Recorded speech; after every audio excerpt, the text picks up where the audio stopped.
We'll guide you through how to make a plate in Blender. If you find this helpful, don't forget to like and subscribe.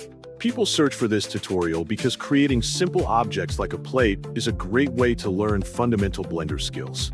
It helps beginners understand modeling, modifiers, and materials in a practical way.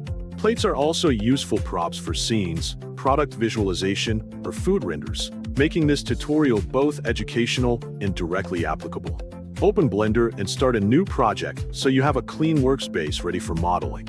Delete the default cube by selecting it and pressing the Delete key to clear the scene. Press Shift+A, add a mesh, and choose cylinder as the base shape for your plate.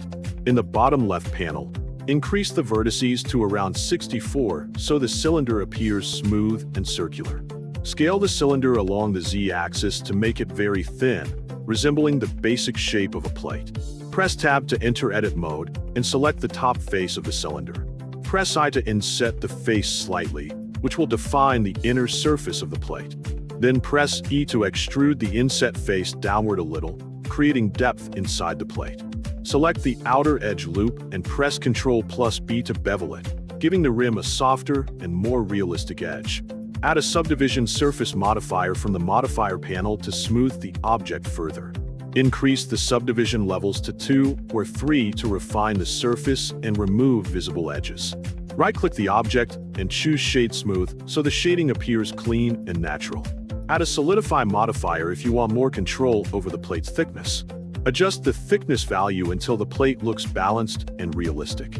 Press Shift+A again and add a plane beneath the plate to act as a surface or table. Add a material to the plate by going to the Material tab and clicking New. Adjust the base color, roughness, and specular values to achieve a ceramic-like appearance. Set up lighting by adding a light source such as an area light or point light and position it to highlight the plate. Finally, position the camera by pressing Ctrl Alt 0 to align it with your current view.